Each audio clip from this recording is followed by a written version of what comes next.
Yo, selamat datang di Na Channel, channel yang akan membahas tentang anime, manga, game, dan hal-hal seru lainnya. Kali ini kita akan membahas manga Boku no Hero chapter 317.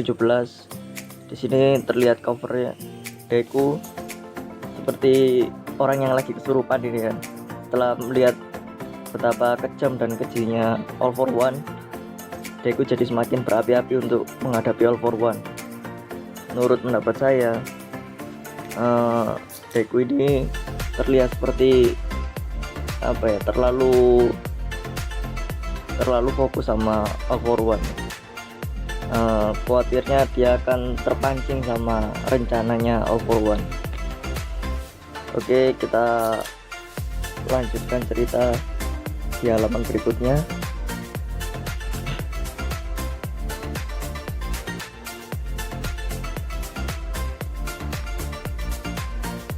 Di sini nampak para pro hero sedang melakukan rapat kecil ya untuk markas villain yang kemarin diledakkan. Nah, di sini kita bisa tahu ya kalau misalkan mereka semua yang ada di sini itu selamat dari ledakan yang disebabkan oleh All for One.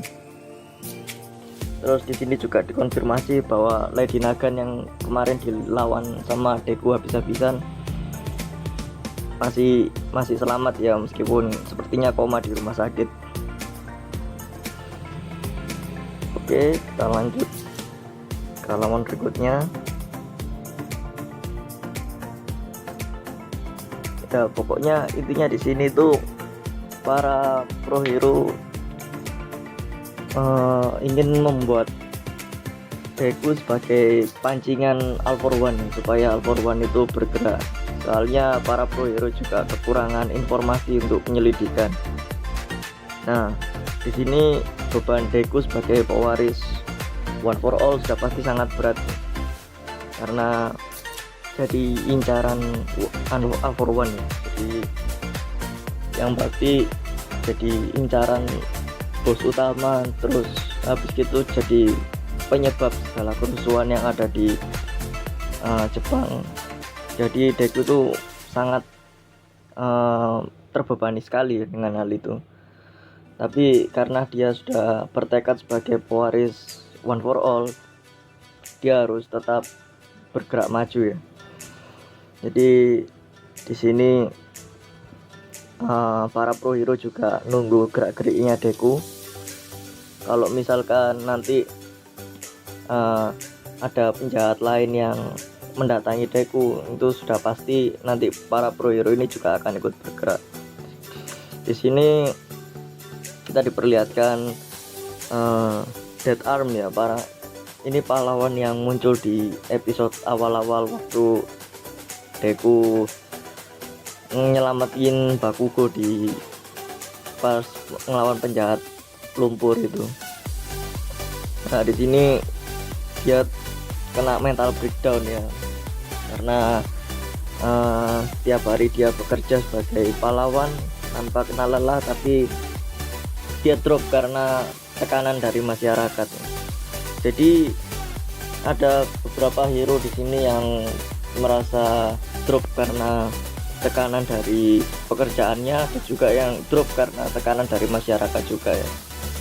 Tapi menurut pendapat saya, kalau misalkan kita bertugas sebagai pahlawan atau penjaga keamanan suatu negara atau suatu wilayah, kita harus punya tanggung jawab ya untuk bisa melakukannya, untuk bisa memenuhi panggilan tugas itu, yang pastinya begitu. Tapi kalau misalkan ya pada dasarnya kalau mentalnya sudah down ya, mau bagaimana lagi, karena taruhannya sebagai pahlawan ini juga nyawa ya. Banyak pahlawan yang gugur di medan perang sebelumnya. Jadi ya agak wajar kalau misalkan pekerjaan yang beresiko ini banyak orang-orang yang mundur karena resikonya terlalu tinggi. Oke, lanjut. Jadi di sini juga kalau misalkan publik tahu bahwa yang punya One for All itu Deku atau Midoriya, pasti mereka akan menyerahkan Midoriya pada All for One ya. Soalnya publik masyarakat itu pasti akan menganggap Midoriya ini sebagai penyebab dari suatu masalah, pastinya begitu. Karena yang diincarkan Midoriya. Kalau misalkan Midoriya sampai ketahuan, pasti para masyarakat akan ikut bergerak untuk menyerahkan Midoriya ke tangan All for One. Tapi meski begitu, kelihatannya para pro hero sudah mengantisipasi hal itu ya. Pasti mereka punya cara untuk menyembunyikan Deku ya. Oke, lanjut. Di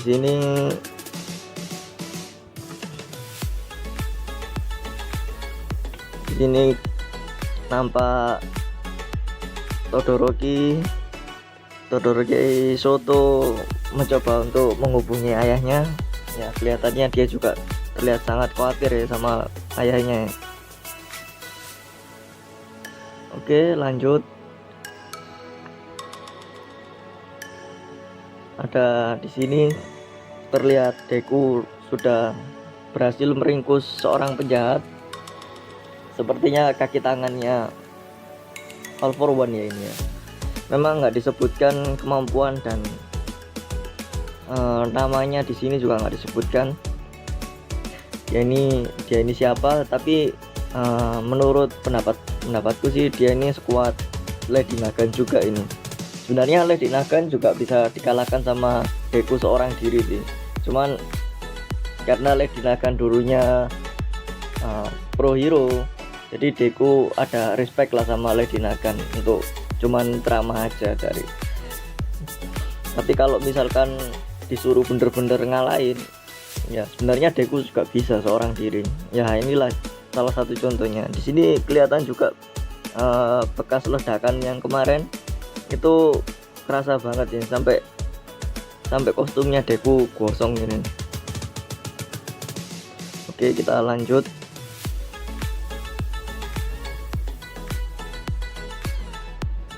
Nah, ini terlihat di sini gambar All Might yang mengkhawatirkan Deku yang terlalu memaksakan diri ya. Jadi di sini Deku yang sudah bertekad sangat kuat untuk mengalahkan All for One sebagai penerus One for All. Karena penerus One for All akan selalu dikasih tugas untuk mengalahkan All for One. Jadi dari generasi ke generasi itu banyak penerus One for All yang meninggal gitu. Dan semua kerusuhan ini tuh semuanya disebabkan oleh All for One. Jadi wajar kalau misalkan Deku yang di sini tuh sangat bertekad keras untuk segera mengalahkan All for One ya.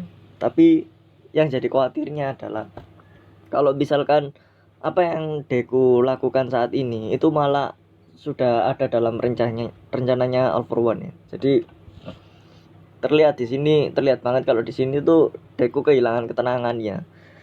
Yang jadi kekhawatiran adalah kalau misalkan Deku terjebak dalam rencananya All for One, ya bisa-bisa habis ya. Karena All for One itu kuatnya bukan main. Jadi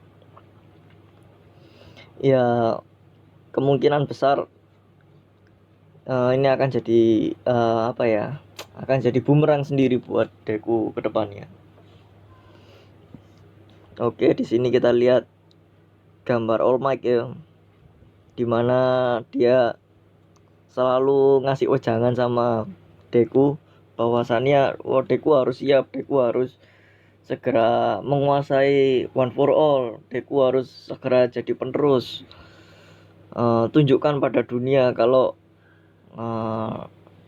Deku adalah sebagai penerusnya All Might gitu.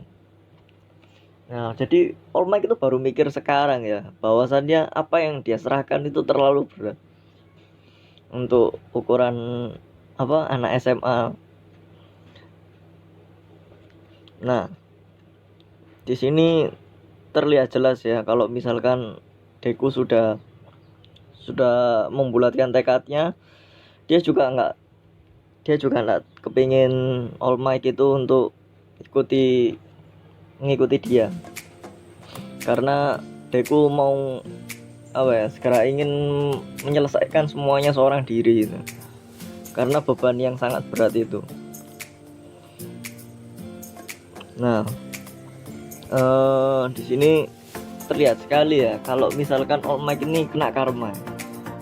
Dulu dia juga memaksakan dirinya waktu terluka melawan villain. Setelah melawan villain, Sir Night Eye itu menyuruh dia untuk istirahat, tapi All Might ngeyel gitu loh. Dia sebagai dia yang merasa sebagai simbol perdamaian itu, wah ini tak boleh istirahat, aku harus tetap berjuang, aku harus berdiri tegak, simbol kedamaian tidak boleh terlihat lemah. Nah, sini tuh akhirnya All Might kena karma gitu loh. Dia akhirnya tahu rasanya di posisinya Sir Night Eye itu gimana dia mengkhawatirkan penerusnya yang selanjutnya yang terlalu memaksakan diri ya. Akhirnya All Might ada di posisi Sir Night Eye. Jadi ya akhirnya dia tahu lah ya gimana rasanya. Oke, menurut pendapatku, gimana sih tentang Deku yang sekarang? Oh ya, kalau misalkan Deku mengandalkan teman-temannya yang sekarang, kayak anime-anime lain atau cerita-cerita di manga shonen yang lain, wah aku harus mengandalkan teman-temanku juga, harus mempercayai teman-temanku juga. Nah, yang jadi pertanyaan adalah sekuat apa temannya sekarang? Kita kan tidak tahu. Karena di sini tuh para pro hero itu lagi benar-benar sibuk gitu loh. Jadi menurutku nggak ada waktu mereka buat melatih anak-anak UA dari kelas 1A atau 1B. Tapi nanti pasti Horikose nanti pasti kasih kejutan lah untuk Akuko, untuk yang lain. Waktu Deku meninggalkan All Might, di situ ada Stain ya. Kemungkinan sih Stain akan berhadapan dengan Deku di chapter yang kedepannya. Entah dia akan berhadapan atau ngasih ceramah sehingga Deku lebih tenang dari sebelumnya. Nah, di sini kita kelihatan banget ya Deku ini sudah sangat berambisi untuk segera mengalahkan para penjahat dan juga All For One pastinya ya. Sampai dia tidak terlihat seperti pahlawan. Sebenarnya sih bukan nggak terlihat seperti pahlawan ya, tapi ini cuman kayak pahlawan yang nggak pernah mandi gitu. Jadi kelihatan kostumnya lagi lusuh gitu, masih dia pakai aja. Ya jadilah gambaran pahlawan yang sangat berapi-api ya. Sebenarnya apakah Deku ini jadi penjahat sih? Menurut saya jelas tidak lah. Dia masih tetap pahlawan, tapi cuman punya ideologi yang mudah terpancing oleh All For One. Apakah itu bahaya? Ya jelas bahaya kalau misalkan dia terpancing dalam rencananya All For One. Bisa kayak kemarin dia aja terkena ledakan ya. Atau mungkin kalau misalkan dia nanti terpancing lagi, bisa terjadi hal yang lebih gawat lagi. Untuk dimana kalau misalkan Deku jadi orang yang mengandalkan teman-temannya, percaya pada teman-temannya. Ya kita semuanya tahu ya, kalau misalkan biasanya karakter utama itu ada dua, dia yang menanggung semuanya sendiri atau dia yang percaya teman-temannya. Kalau orang yang menanggung semuanya sendiri, biasanya dia itu akan selalu selangkah di belakang musuhnya. Jadi musuhnya itu akan selalu bisa memprediksi atau bisa menjebak Deku ini. Apalagi Deku ini masih dia masih remaja ya. Jadi sedangkan All For One itu dia sudah penjahat kelas kakap yang sudah ratusan tahun. Jadi sudah wajar kalau misalkan semuanya itu ada dalam rencananya dia pasti sudah memikirkan itu matang-matang. Nah, kalau misalkan Deku mengandalkan teman-temannya, sudah pasti dia harus berjalan melewati mayatnya teman-temannya. Contohnya saja kita lihat kayak Naruto ya. Nah, dimana dia itu sudah mulai percaya sama teman-temannya, akhirnya dia pun juga harus kehilangan teman-temannya. Ya, salah satunya adalah Neji ya. Dan sekarang tidak hanya Naruto yang kehilangan Neji saja, sometimes juga ada yang lain seperti Nagato yang kehilangan Yahiko karena ya, dia percaya penuh pada Yahiko. Meskipun Nagato lebih kuat, tapi Nagato itu yakin sama kepemimpinannya Yahiko gitu loh. Jadi kalau misalkan seorang pahlawan ini tidak kokoh berdiri, dia akan kehilangan teman-temannya. Kalau misalkan dia mengandalkan teman-temannya, dia malah akan kehilangan teman-teman. Kalau misalkan dia berdiri sendiri, tentu saja dia akan kalah. Jadi mau nggak mau sih kemungkinan akan ada yang dikorbankan.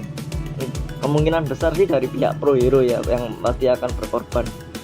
Entah itu Hawk, entah itu Best Jenis, atau mungkin Endeavor. Kalau Endeavor sih kemungkinan sudah kecil sih kemungkinan dia berkorban, tapi masih belum tahu lah. Atau mungkin All Might akan berkorban dan akhirnya dia mati, kita masih belum tahu ya soal itu. Ya, sekarang saya rasa sudah selesai semuanya. Terima kasih sudah nonton. Thank you.